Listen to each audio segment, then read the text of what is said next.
Oh, that's amazing. That's amazing. Clerk will call the roll.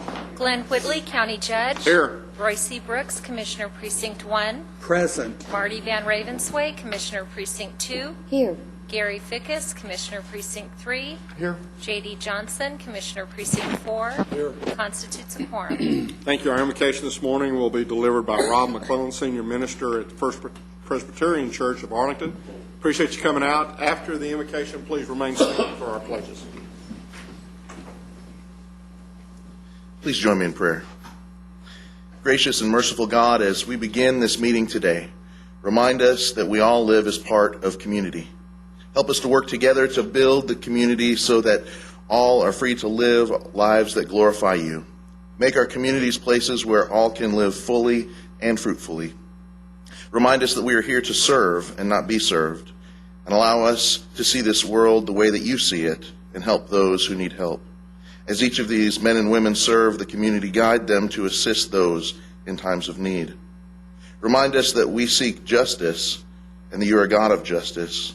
But just as we seek justice, we sow grace, just as you sow grace. Allow each of these women and men who serve to serve with wisdom, creativity, and hope, for their work is of great importance for the life of the community. Bless them, inspire them, and sustain them, for their work is hard and their schedules are full. Renew their energy and give them clarity each day as they seek to serve you with their heart and soul and mind and strength. And we ask all of this in Jesus' holy name. Amen. I pledge allegiance to the flag of the United States of America and to the republic for which it stands, one nation, under God, indivisible, with liberty and justice for all. Honor the Texas flag. I pledge allegiance to thee, Texas, one state, under God, one and indivisible. Thank you, Reverend. Thank you very much, Rob, for coming out today. Mr. Manius. Thank you, Your Honor. Members of the Court, we have one agenda announcement for you this morning. It deals with the information technology. That'll be item 8F1. This concerns the amendment to master software license with MicroStrategies. We're going to ask that we hold that particular item for 1 week. We did not receive the contract in time to get it on the court agenda, so it'll be up next week. Thank you. Court members, you have before you the minutes of our regular meeting of June the 8th. Move approval. Second. We have a motion and a second. Any discussion? Please vote. Motion passes unanimously. You have before you the consent agenda with the exception just noted regarding item 8F1. So moved. Second. We have a motion and a second. Any discussion? Please vote. Motion passes unanimously.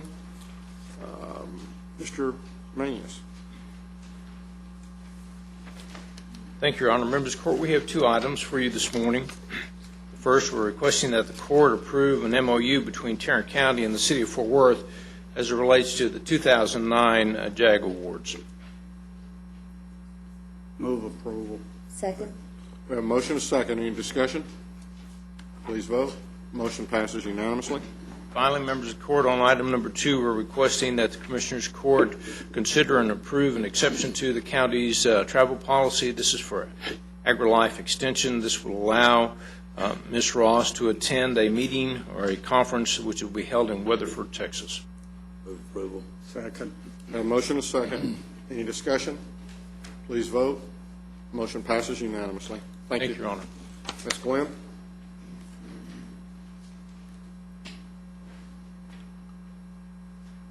Good morning. Good morning. We have two items for the court as well. The first item, we're asking the court to receive and file the personnel agenda. So moved. Second. We have a motion and a second. Receive and file personnel agenda. Any discussion? Please vote. Motion passes unanimously. Our second item, we're asking the court to approve the Career Steps Youth Program with Family Pathfinders of Tarrant County, Inc. This is the same youth program that we were able to bring to Tarrant County last year. If you recall, the grant recipient is the Workforce Solutions. Family Pathfinders is simply the contractor that administers the youth program. We've made contact with departments. So far, we have 11 departments that have expressed interest in taking in youth.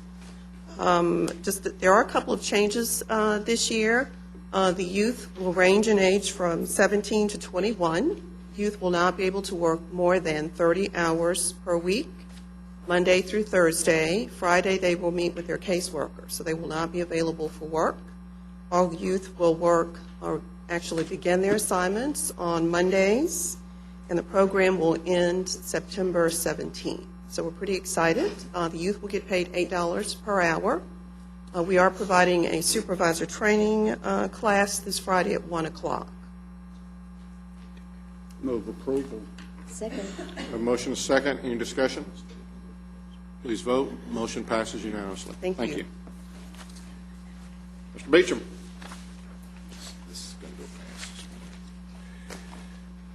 Your Honor, the court, we have one item for consideration this morning. That would be a bid award recommendation for RFP number 2010-062. It's an annual contract for printing and processing of our tax statements. The recommendation will be toward the primary and secondary vendors as shown in your court communique. Move for approval. Second. We have a motion is second. Any discussion? Please vote. Motion passes unanimously. Thank you. Thank you, Jack. Commissioner Johnson, I believe you have an item on the agenda. Ray, have these been approved? Move approval of item 8J, 1A, B, C, and D. Second. We have a motion is second. Any discussion? Please vote. Motion passes unanimously. We have an appointment of Mike Strong to the Historical Commission, one of my appointments, so I'll move it, and I have resumes here that I was wondering what these resumes were for. We have a motion is second. Any discussion? Only that since this is on TCU letterhead, this is a good time to recognize the fact that TCU is participating for the first time in the NCAA I got one of them hats. Baseball World Series. Go Frogs.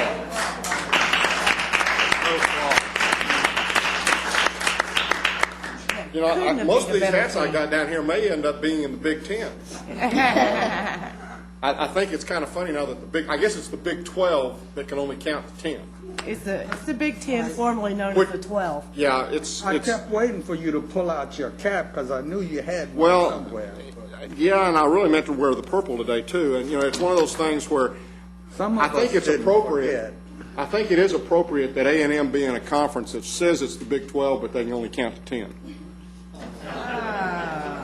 What is that? What was that shot for? That's the counting joke.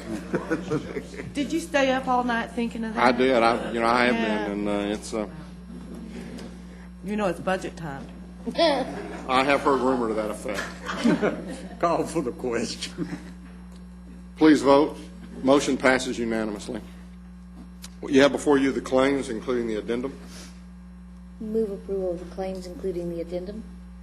Second. We have a motion and a second. Any discussion? Please vote. Motion passes unanimously. Briefing items, Mr. Manius. Thank you, Your Honor. Members of the court, we have two items we'd like to bring to you this morning. The first is the monthly update from the hospital district. Mr. Early is here to address the court at this time.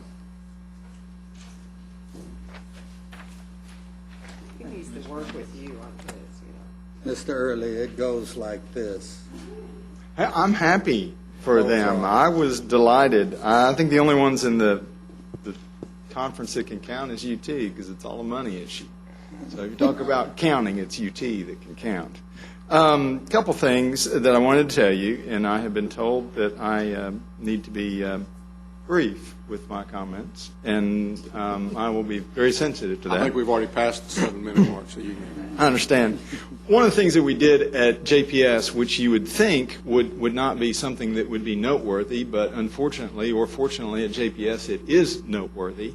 We had our first joint board meeting with the medical staff.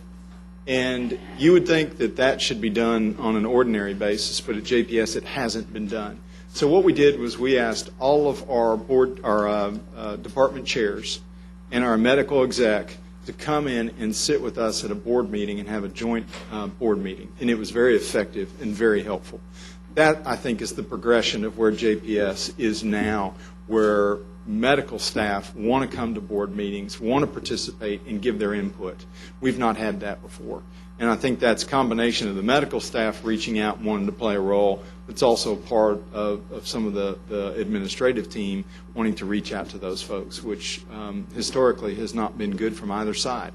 Very beneficial and very helpful. We've also included them into our budget process, and that's been helpful as well to include them in that. The budget process has begun. We have a system by which we will include the medical staff. We have put the onus back on vice presidents and managers and directors to come up with the needed funds, as opposed to just working all off of volumes and say, this is your volume, this is your number, and this is what you get budget-wise.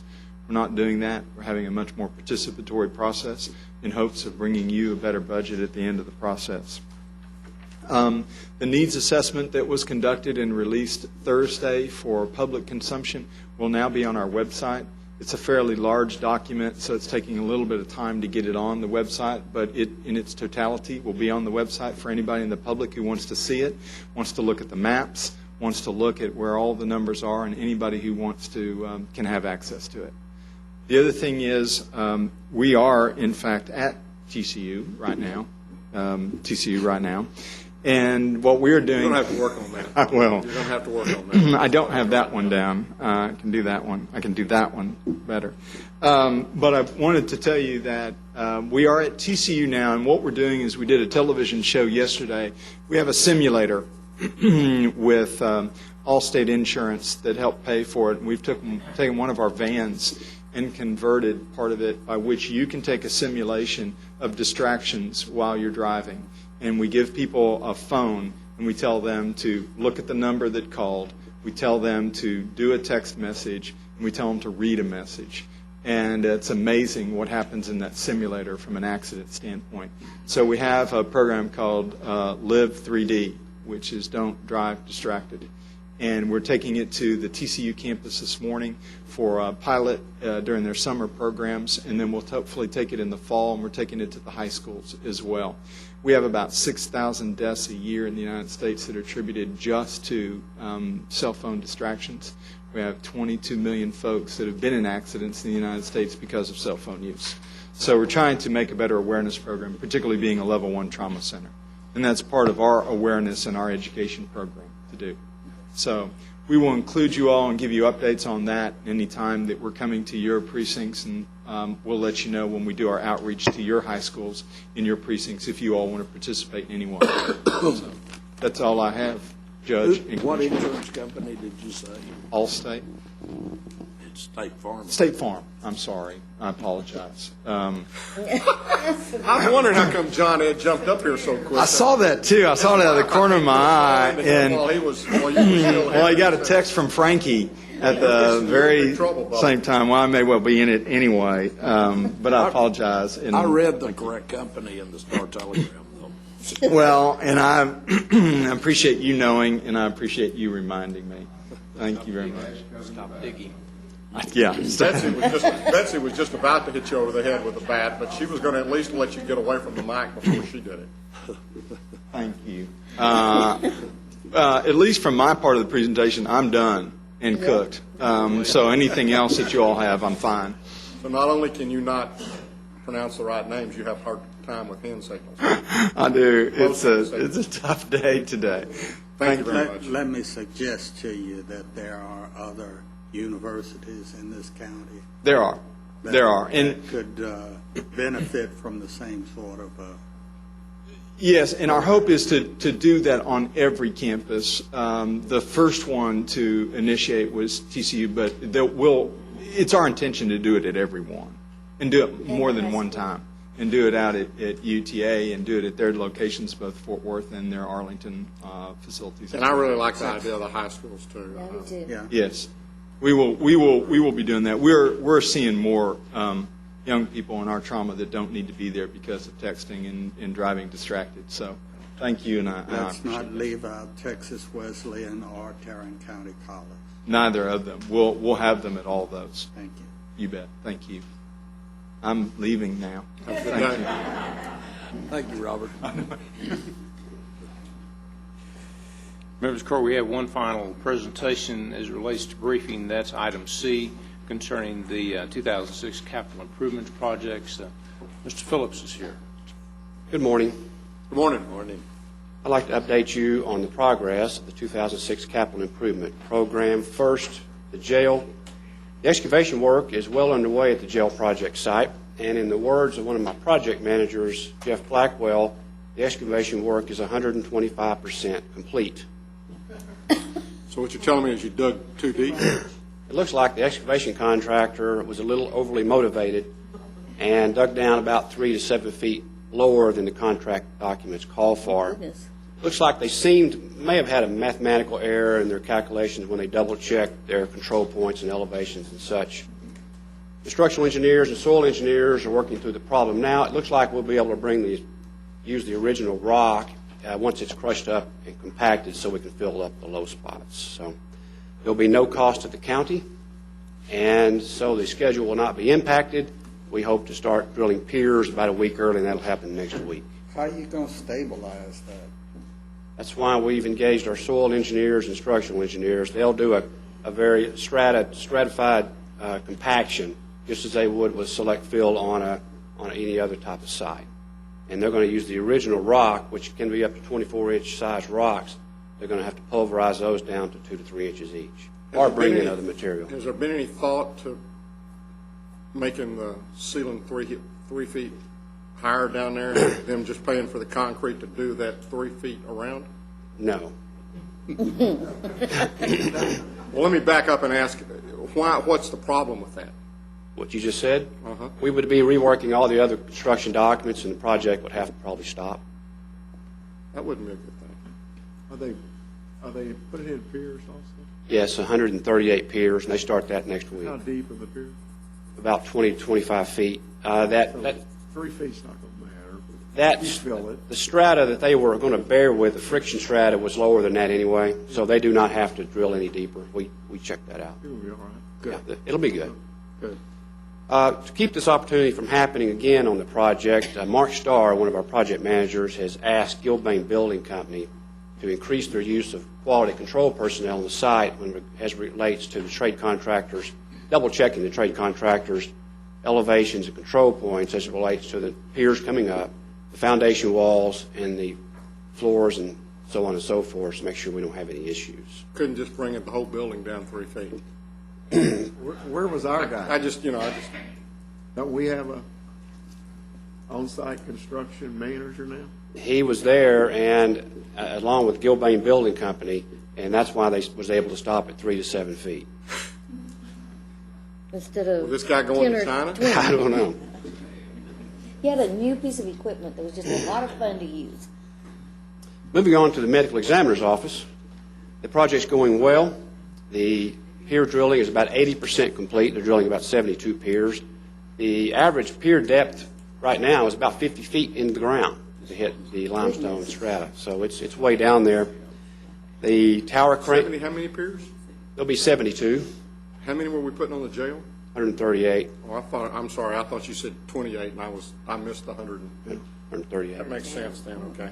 And the tower crane is going to go up this weekend. It's about 90 foot high, and the utility work will start at the site this week. Civil Courts Building, on June 29th, we hope to make a presentation to you, a work session regarding the exterior elevation. That presentation will include not only the floor plans and exterior elevation, but also a selection of materials and colors for those materials. And that's all I have.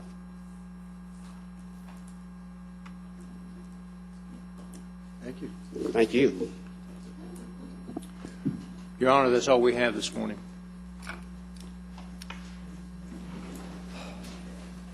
We'll now recess the open session and we'll proceed to closed session to discuss items exempted under sections 551.07107.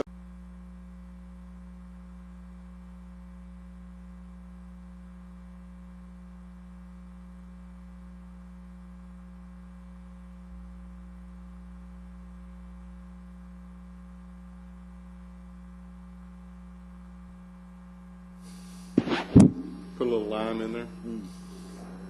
Cement.